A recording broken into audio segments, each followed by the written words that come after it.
1, 2, 3. Boa noite, estamos aqui reunidos, como estávamos em Jerusalém. Hoje, amanhã, a filha de Inês vai chegar em Reggio Emília, a cidade mais linda do mundo. Não, a cidade onde nasceu Padre Paolo Cugini. Vai chegar lá, imagina só, uma mulher que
Boa noite a todas e a todos, os presentes e também aqueles que estão nos acompanhando online na página do Facebook da Paróquia São Vicente de Paulo. Hoje nós iremos ler e meditar o capítulo 9 do Evangelho de Marcos, mas, como sempre, antes de ler, nós vamos invocar o Espírito Santo para que nos acompanhe na compreensão deste texto. Em nome do Pai, do Filho e do Espírito Santo. Vinde, Espírito Santo, enchei os corações dos vossos fiéis e acendei neles o fogo do vosso amor. Enviai o vosso Espírito e tudo será criado e renovareis a face da terra. Oremos. Ó Deus, que instruíste os corações dos vossos fiéis com a luz do Espírito Santo, fazei que apreciemos retamente todas as coisas, segundo o mesmo Espírito, e gozemos da sua consolação. Por Cristo nosso Senhor. Amém. Capítulo 9 do Evangelho de Marcos.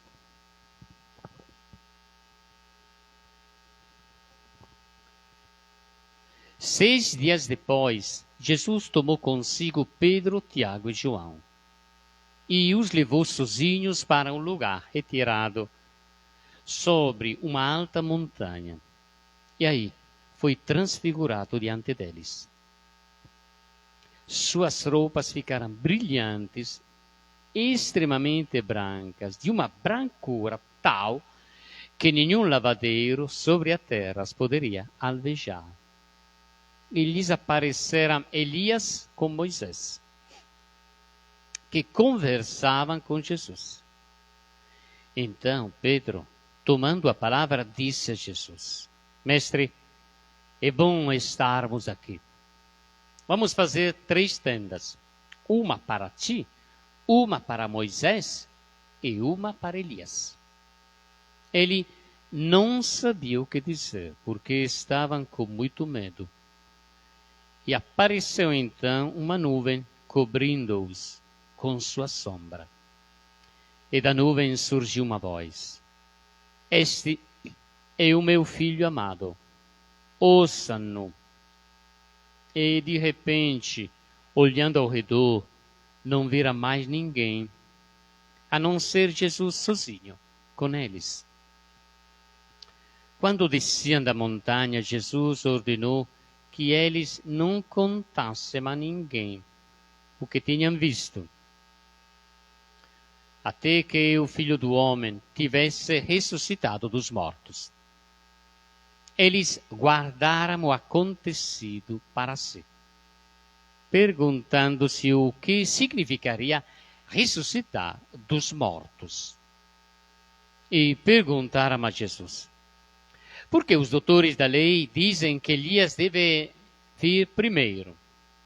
Ele respondeu: é certo que Elias vem primeiro para restaurar todas as coisas. Mas então, porque está escrito a respeito do Filho do Homem, que ele deve sofrer muito e ser rejeitado.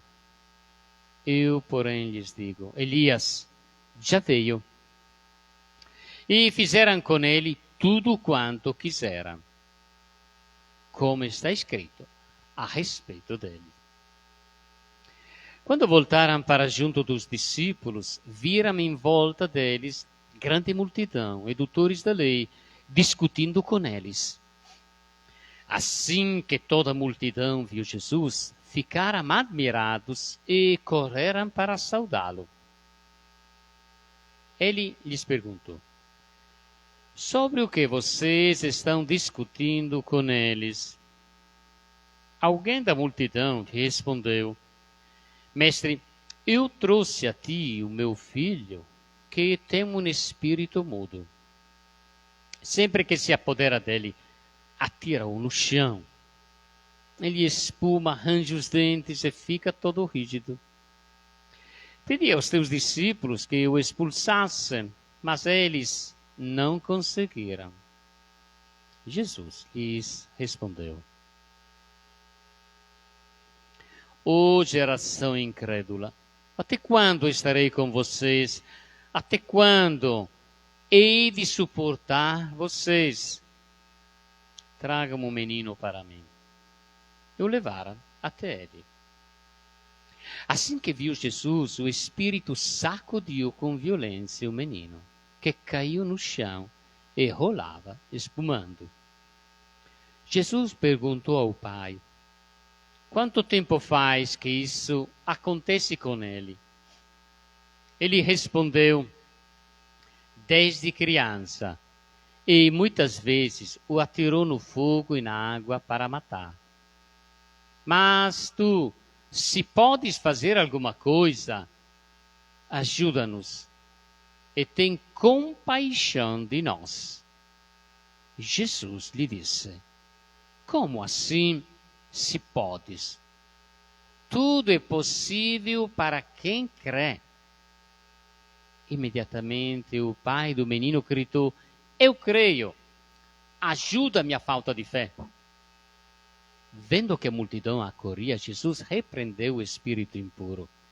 Espírito surdo e mudo, eu lhe ordeno: sai dele e nunca mais entre nele. E gritando e agitando-o com violência, saiu.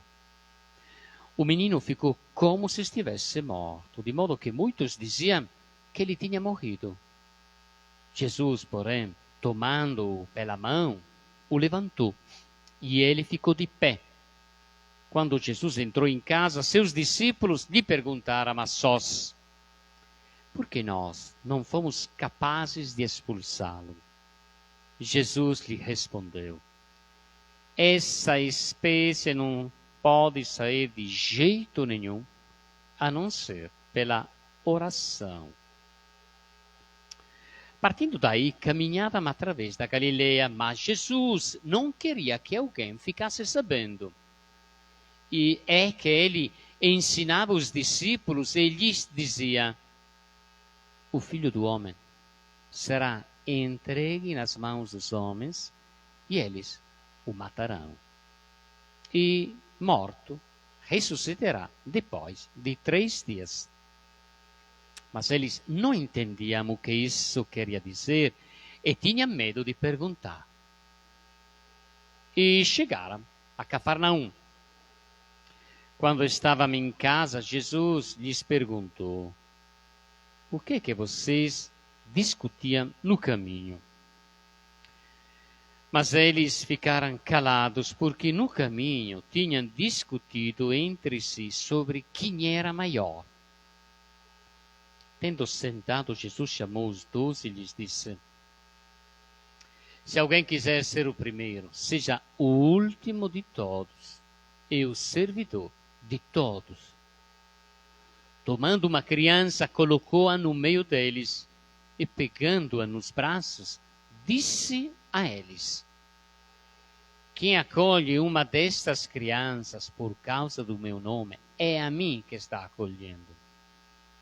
E quem me acolhe não é a mim que está acolhendo, mas aquele que me enviou. João disse a Jesus: mestre, vimos alguém expulsando demônios em teu nome e lhe proibimos, porque não nos segue. Jesus, porém, disse: não lhe proíbam, pois não há ninguém que faça um milagre em meu nome e logo em seguida possa falar mal de mim. De fato, quem não está contra nós está a nosso favor. E quem dá a vocês um copo de água em meu nome, por vocês serem de Cristo, eu lhes garanto, não perderá sua recompensa. E se alguém me escandalizar, um destes pequenos que creem, seria melhor que lhe amarrasse no pescoço uma pedra de moinho e o atirassem ao mar. Se a sua mão é motivo de escândalo para vocês, corte-a. É melhor entrar na vida mutilado do que, tendo as 2 mãos, você ir para o inferno, para o fogo, que nunca se apaga. Se o seu pé é para você motivo de escândalo, corte-o. É melhor você entrar coxo na vida do que, tendo os 2 pés, ser atirado no inferno. Se o seu olho é motivo de escândalo para você, arranque-o. É melhor você entrar no reino de Deus com um só olho, do que, tendo os 2 olhos, ser atirado no inferno, onde o verme deles não morre, o fogo não se apaga. Porque todos serão salgados com o fogo. O sal é bom, mas se o sal perde o sabor, como é fácil readquirir esse sabor? Tenham sal em vocês mesmos e vivam em paz um com os outros. Estamos então no capítulo 9. Se vocês lembram, a semana passada nós chegamos no final da primeira parte do Evangelho de Marcos, na afirmação de Pedro: tu és o Cristo.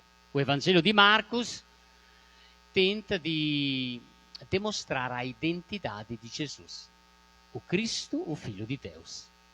Então, hoje nós começamos a segunda parte.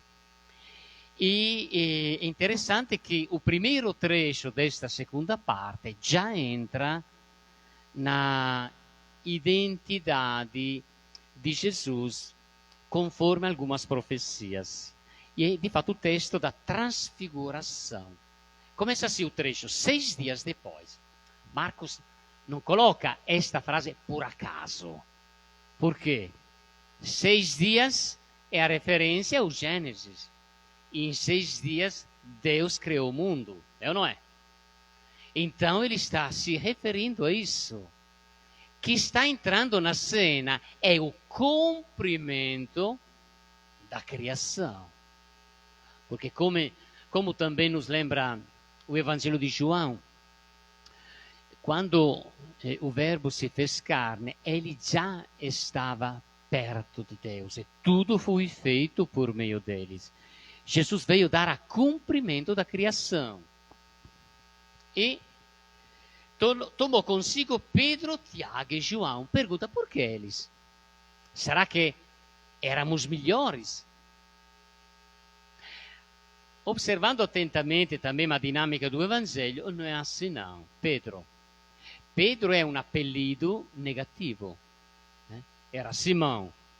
Pedro é um apelido negativo, quer dizer, uma cabeça dura como uma pedra. Todas as vezes que Marcos utiliza este apelido, é porque está acontecendo alguma coisa onde se manifesta a falta de compreensão de Pedro para com aquilo que está acontecendo. Então, sem dúvida, Pedro não era o melhor. Vamos ver os outros dois. Tiago e João. Tiago e João são dois irmãos. E Jesus apelida eles como os filhos do trovão. Por quê? Porque eles tinham um temperamento agressivo, impulsivo. Eles não pensavam. Tem uma situação, ele pronto, vai lá para dar uma surra. Os filhos de trovão. Então, quer dizer, Jesus não pega os melhores. Talvez nem os piores, mas sem dúvida não levou os melhores. Para dizer o quê? Que não é o mérito o caminho que vai rumo ao conhecimento da identidade de Jesus. Isso é importante. É sublinhar isso, porque muitas vezes a falta de compreensão dos dados bíblicos leva a considerar Pedro, Tiago e João como os melhores. Não é não. Veremos isso também, por exemplo, na primeira leitura do próximo domingo. É de domingo onde Pedro não faz uma figura muito positiva. Vamos lá. E levou sozinhos para um lugar retirado. No Evangelho de Marcos, todas as vezes que Jesus leva em um lugar retirado os discípulos, é porque vai acontecer uma situação onde se manifesta a falta de compreensão dos discípulos. Então, Marcos está nos alertando. Olha aqui, vai acontecer alguma coisa que os discípulos não vão entender nada. É de fato, já sabemos que será assim. E ali foi transfigurado diante deles. Foi transfigurado, quer dizer, a transformação. O que acontece? Vai ser transfigurado e o Evangelho fala assim: as suas roupas ficaram brilhantes, extremamente brancas, de uma brancura tal que nenhum lavandeiro sobre a terra as poderia alvejar. Por que porque sublinha marcatamente este dado, que é um branco que não é natural. Se não é natural, quer dizer, aquilo que está acontecendo não é fruto do homem, da humanidade. É algo que vem de fora. Agora, por que é importante isso? Estamos na segunda parte do Evangelho de Marcos, cujo objetivo é demonstrar que Jesus não apenas é um nome, Jesus não apenas é o Messias, e Jesus é Deus. E aquilo que acontece lá no monte é a manifestação da sua divindade. Por que é importante para nós isso? Escutar isso. Porque o Espírito Santo que nós recebemos, o objetivo do Espírito Santo é transformar a nossa humanidade para que na nossa humanidade apareçam os traços da humanidade de Jesus. Jesus era uma pessoa que buscava justiça. Então, quem recebe o Espírito Santo sai dos caminhos da corrupção e busca justiça. Jesus era uma pessoa que criava laços de igualdade, de amor com os discípulos e discípulas. A mesma coisa, quem acolhe o Espírito Santo sai do caminho da fofoca, do xingamento, de falar mal dos outros, e entra no caminho de uma atenção para com os outros. Por isso, este episódio, este evento da transfiguração, da transformação de Jesus, da manifestação da sua humanidade é muito importante. Porque aquilo que acontece em Jesus deveria acontecer conosco. O Espírito Santo, nós recebemos o Espírito Santo exatamente para isso. Para que a nossa humanidade se torne branca, ou seja, transparente, sai dos caminhos da mentira, da corrupção, da injustiça, para entrar no caminho da igualdade, da justiça e da verdade. E interessante, Pedro, entra em cena Pedro. Pedro, com este apelido, quer dizer que a cabeça dura, não está entendendo nada, de fato o que ele faz? Qual é a proposta dele? Vamos fazer 3 tendas. Por que 3 tendas? Nesse sentido, ele tem até razão.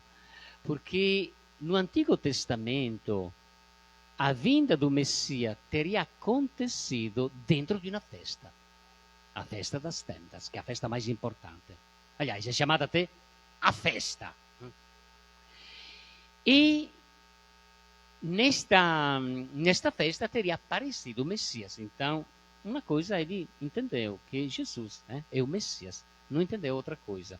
De fato, aqui, aparece Elias com Moisés, ou seja, todo o Antigo Testamento. Elias simboliza os profetas maiores e os 12 menores, e Moisés simboliza os livros históricos.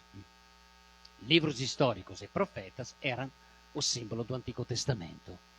Então, Pedro tem esta ideia, vamos fazer 3 tendas, mas interessante a ordem. Uma para vocês, uma para Moisés e uma para Elias.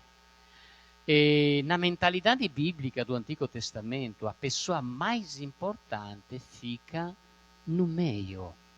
Isso quer dizer que para Pedro, ainda naquele momento, a pessoa mais importante era Moisés. Ainda não tinha entendido que Jesus veio para dar cumprimento a Moisés e que Jesus era maior do que Moisés. Para eles, não. Era ainda grudado à lei mosaica. E este grudamento irá durar até depois da ressurreição e da ascensão, da descida do Espírito Santo. Este grudamento à lei mosaica atrapalha a vida de Pedro até Atos dos Apóstolos, capítulo 10, que nós ouviremos domingo. Onde ele entende que tem que desgrudar. Que Jesus veio para dar cumprimento desta lei. E, continuando, Moisés, Elias dialogam com Jesus, porque eles não têm mais nada para dizer. Quem tem para dizer alguma coisa é Jesus, que dá cumprimento, finaliza, dá sentido àquilo que estava no Antigo Testamento. Então, quer dizer que depois de Jesus, a nossa atenção deve ser focada no Novo Testamento, porque Jesus que realiza, cumpre tudo aquilo que foi escrito antes. Esta é já uma indicação metodológica. Quem quiser ler a Bíblia, e cada católico deveria ler a Bíblia, deve começar a partir do Novo Testamento. Assimilar do Novo Testamento a mensagem de Jesus é a chave de entrada para entender o Antigo Testamento. Este é o meu filho amado, ouçam-no.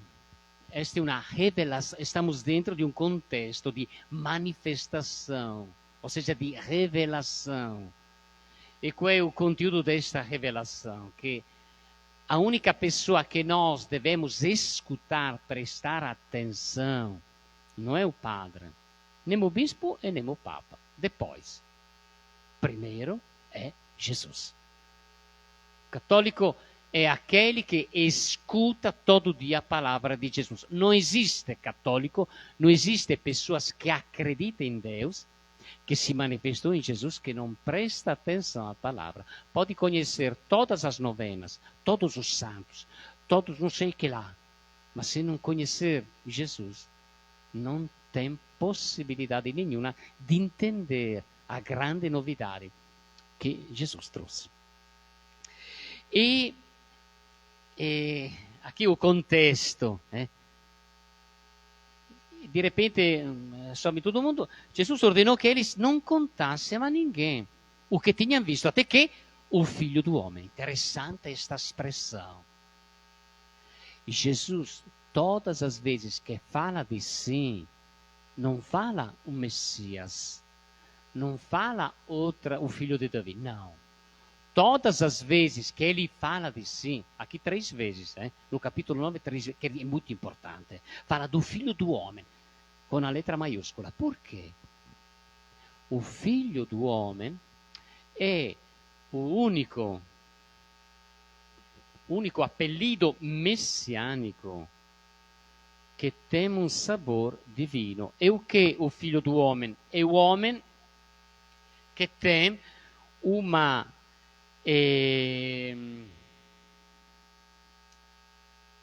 manifestação divina. É uma citação, o único texto que nós encontramos no Antigo Testamento é em Daniel, capítulo 7. Agora vou ler, quem tiver uma Bíblia, se quiser, pode ler, mas vou ler para todo mundo. Capítulo 7, versículos 13 e 14, são os únicos versículos do Antigo Testamento. Daniel, capítulo 7, versículo 13 e 14. É importante anotar estes versículos. Por quê? Porque nós encontramos aqui no Novo Testamento, no Evangelho de Marcos, Jesus, quando fala de si, fala do Filho do Homem. Ele aplica a si mesmo a profecia messiânica de Daniel, que é a única, onde o Messias que irá vir terá uma conotação divina. É o homem, o Filho do Homem é o homem que tem condição divina. É por isso que Jesus, quando fala de si, só que os discípulos não entendem absolutamente nada disso. Também porque eles estão com a cabeça cheia do Messias forte e poderoso da dinastia de Davi, que deveria organizar um exército para derrubar os inimigos que naquele tempo eram os romanos. Eles tinham isso na cabeça. E o Messias autêntico, segundo ele, não queria morrer. Então, quando Jesus aplica a si mesmo, eu sou o Filho do Homem, ele está lembrando aquele o único texto que está lá em Daniel, capítulo 7. Vamos ver este texto que é importante. Nós vamos ler porque por 3 vezes, aqui no capítulo 9, Jesus aplica a si mesmo esta profecia. Eu vou ler. Daniel, capítulo 7, versículo 13 e 14. Em imagens noturnas, é Daniel que tem uma visão. Eu tive esta visão. Entre as nuvens do céu, vinha alguém como, aqui ó, um filho do homem. Chegou perto do ancião e foi conduzido à sua presença. Foi-lhe dado poder, aqui ó, este filho do homem vai ter poder, glória e reino. E todos os povos e nações e línguas o servirão. Então, este Filho do Homem é um homem que tem condição divina. É uma grande novidade. Não é simplesmente um grande homem. Não é simplesmente o Messias forte e poderoso que derruba um inimigo. Não. É algo de diferente. É isso que os discípulos não entendem. Não tem como. E de fato ele abre o coração, porque está escrito a respeito do Filho do Homem que ele deve sofrer muito e ser rejeitado, etc. Termina nesta cena que manifesta a incompreensão de Pedro, Tiago e João, que, como já vimos, não são sem dúvida os melhores, né? E já vimos que, tendo eles levado a só, já estava indicando uma situação de compreensão. Depois acontece um milagre interessante, porque é una cura di un epiletico e che tem un spirito mudo. É o que este espírito mudo que não escuta e não fala. É claro que deve ser interpretado. Não podemos fazer uma leitura a pé de letra, senão a gente vai, sobretudo na última parte. Poderia ser o que este espírito surdo e mudo está se referindo a que, e depois se percebe que desde criança que está assim. São aquelas pessoas que assimilam as ideologias religiosas e não se desenvolvem. O grande inimigo de Jesus, este é o paradoxo, o grande inimigo de Jesus não é a política, não é a sociedade. O grande inimigo de Jesus é a religião.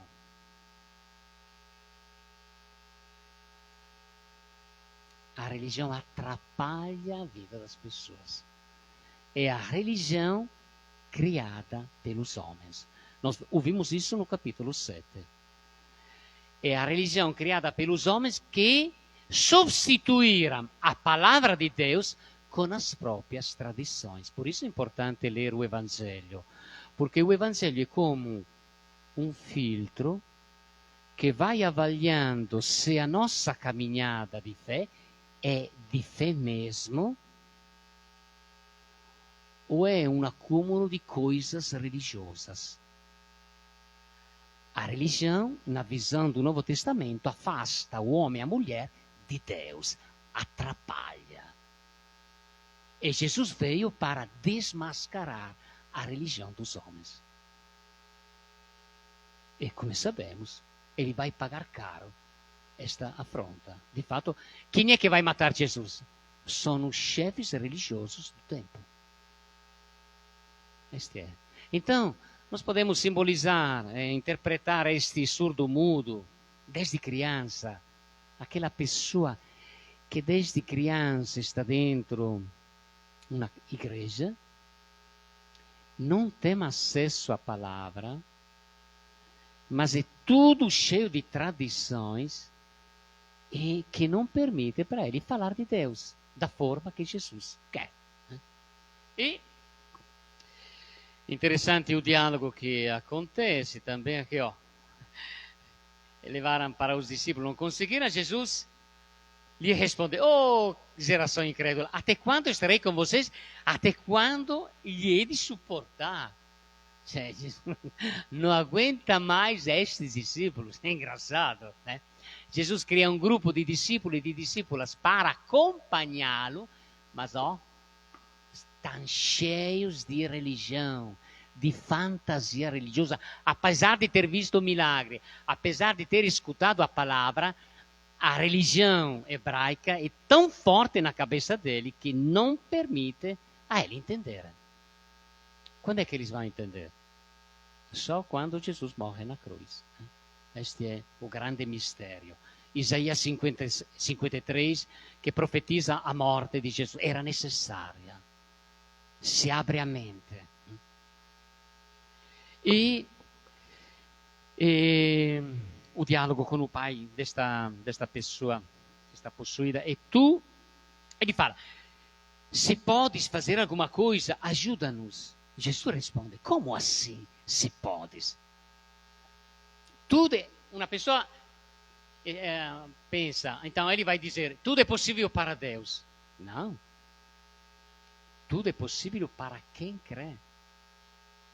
Quem realiza o milagre não é Deus que faz uma intervenção contra a nossa liberdade. Não, é a minha fé em Jesus che realizza un milagre. È una grande differenza. È una passagem entre una mentalidade religiosa onde dobro Deus para que Ele realize os meus favores, é a lógica da promessa. Deus, se você me fizer isso, eu vou comprar uma vela de 8 quilos. Ou Deus, se você curar o meu filho, eu vou em Santo Antônio, no dia de Santo Antônio, de joelho na igreja. Esta é a religião. É dobrar Deus aos meus interesses. Esta religião leva ao inferno, porque leva longe de Deus. É por isso que Jesus fala, se tu podes, é a tua fé. Fé em Jesus, fé na palavra. Quer dizer, o relacionamento religioso, no centro tem o homem e a mulher. E Deus é dobrado aos próprios serviços. No relacionamento de fé, o centro é a palavra. E o homem e a mulher se tornam servidores, seguidores da palavra. Eu vou aonde a palavra me dirige. É o contrário. Lendo esta página do Evangelho, a gente deveria se questionar. Mas nas nossas comunidades, como é o negócio? São cheias de religião ou de fé? Este é. Aquilo que nós organizamos é religião, onde fazemos alguma coisa para que Deus faça aquilo que nós pedimos. Quantas vezes as orações são assim? Mas isso não tem nada a ver. A oração, no finalzinho aqui, ó. Essa espécie não pode ser de jeito nenhum, a não ser pela oração. E o que é a oração que Jesus fala? É a oração como Jesus rezava, uma relação com o Pai, uma escuta do Pai, se colocar nas mãos dele. É o contrário da lógica religiosa. Quem entende isso consegue se libertar. Porque a religião escraviza as pessoas. Cheia de preceito, tem que fazer isso, tem que fazer aquilo. Esta é o fruto de uma dinâmica religiosa, a escravidão. A pessoa se torna escrava dos princípios, dos ritos. Por isso as pessoas se escandalizam. Oh, chegou o Padre Novo, faz uma coisa diferente. Qual é o problema? Qual é a tua? É um problema? O problema é um outro. É se colocar a serviço de uma palavra que orienta a nossa vida. E Jesus, mais uma vez, abre o coração. Aqui, ó, o Filho do Homem, mais uma vez, ó, ele fala para o Filho do Homem. Agora, quem está acompanhando este estudo bíblico deveria botar na cabeça esta ideia. No Evangelho de Marcos, todas as vezes que Jesus fala de si, não fala de Messias, fala do Filho do Homem. É a única profecia que tem um sentido divino. Daniel capítulo 7, versículo 13 e 14, acabamos de ler. É o homem que tem condição divina. Então ele está dizendo, olha, o Filho do Homem, que sou eu, Jesus, será entregue nas mãos dos homens.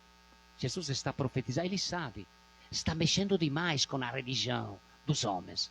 Seria interessante reler o capítulo 7, onde Jesus bota o dedo na cara dos chefes religiosos, dizendo que eles substituíram a palavra de Deus com as tradições deles. É uma acusação duríssima. E será entregue nas mãos dos homens, eles o matarão. Mas ele não entendia o que isso queria dizer, etc. É interessante, enquanto Jesus está partilhando aquilo que é o sentido da própria caminhada, que será uma caminhada muito dura, fisicamente também ele será flagelado, será crucificado. Enquanto Jesus abre o coração, os discípulos estão pensando o quê? É impressionante aqui, ó. E Jesus perguntou, mas vocês, o que discutiam durante o caminho? Mas ficaram calados, porque e discutiam entre eles quem era o maior. Aqui, ó. São as dinâmicas das comunidades. Quanto ciúme tem nas comunidades. O coordenador se acha, porque não sei que lá, queria ser eu. Quanta miséria umana. É ou não é? Este é um espelho da nossa realidade. Jesus, que era Deus, se despojou de tudo, se humilhou para servir. E de fato o que fala Jesus? Ele está partilhando, os discípulos dialogavam entre eles quem era o maior. Olha a cabeça, que é exatamente a nossa realidade. Queremos ser melhor do que os outros. Então, muitas vezes, o que acontece? Que quem tiver um pedacinho de poder vai pisando nos outros. E muitas vezes, esta dinâmica acontece nas comunidades. A pessoa fica dura, fica rígida, se acha o dono do pedaço e machuca os outros. Pelo contrário, o que Jesus ensina? Jesus sentou, não aguenta mais. E fala assim, se alguém quiser ser o primeiro, seja o último de todos e servidor de todos. Agora, este é o critério para avaliar quem entre de nós que de verdade saiu de uma dinâmica religiosa que me torna arrogante e está acolhendo o Espírito Santo. Quem deseja ser o último? Quem de nós tem este sentimento? Eu desejo ser o último. Não me interessa ser o primeiro. Eu desejo ser o último. Eu desejo servir. Quem está com esta ideia saiu de uma dinâmica religiosa, entrou dentro o seguimento di Jesus, che è il cammino da salvação. Perché quem fica arrogante, quem é orgulhoso e arrogante, não tem espaço para o Espírito Santo entrar. Está tudo cheio de si mesmo. Esta é a diferença. Jesus se esvaziou. Filipenses capítulo 2, versículo. Jesus se esvaziou. Ele, de rico que era, se fez pobre. Apesar de ser de natureza divina, não considerou um tesouro precioso ser de natureza divina, mas se esvaziou, se humilhou. Este versículo, vou ler, que Jesus fala aos discípulos: quem quiser ser o primeiro, seja o último de todos e o servidor de todos. Quem tem este sentimento é uma pessoa cheia do Espírito Santo. Ali sim. As pessoas que se amostram, que pisam os outros, são pessoas arrogantes, que não têm nem um pingo de Espírito Santo. Tem outras coisas, tem o diabo dentro. Quando você depara, e isso são dinâmicas da igreja, quando você depara com uma pessoa arrogante, que se acha o dono do pedacinho, é porque é um coitado, uma coitada. Não tem nada de Jesus. É toda cheia de si mesmo e vai apodrecer no inferno. E de fato Jesus pega uma criança e coloca no meio. Quem acolhe uma dessas crianças por causa do meu nome, é a mim que está acolhendo. Porque uma criança? Uma pessoa deveria lembrar João capítulo 3, o diálogo com Nicodemos. Para acolher Jesus tem que renascer de novo. Tem que fazer espaço a ele. Quer dizer, não podemos ter a pretensão de seguir a Jesus do jeito que nós somos. Nós temos que fazer um caminho de despojamento de nós mesmos para criar espaço à mensagem de Jesus. Vinho novo e odres novos. Tem que se esvaziar. Por isso eu coloco uma criança. A criança é exatamente numa condição que é apta para seguir Jesus. Porque não tem nada que está atrapalhando. Não tem nada de tradições humanas. Continuando. Então João é preocupado. Mestre, vimos alguém expulsando o demônio em teu nome. Lhe proibimos. Jesus responde: não lhe proíba. Porque não há ninguém que faça um milagre em meu nome e logo em seguida posso falar mal de mim. Quer dizer o que esta coisa? É um sinal que uma pessoa está acolhendo o Espírito de Jesus, está acolhendo o Evangelho. Quando começa a ter uma cabeça aberta. Jesus não veio para criar um grupinho. E di fatto, o que acontece? Depois do Pentecoste, todo mundo vai anunciando o Evangelho. A igreja não tem... o Espírito Santo não está simplesmente dentro da igreja, está no mundo todo. Então, quando uma pessoa vive do amor, quando uma pessoa vive de justiça, quando uma pessoa vive de caridade, ali é presente o Espírito de Cristo. As sementes do verbo.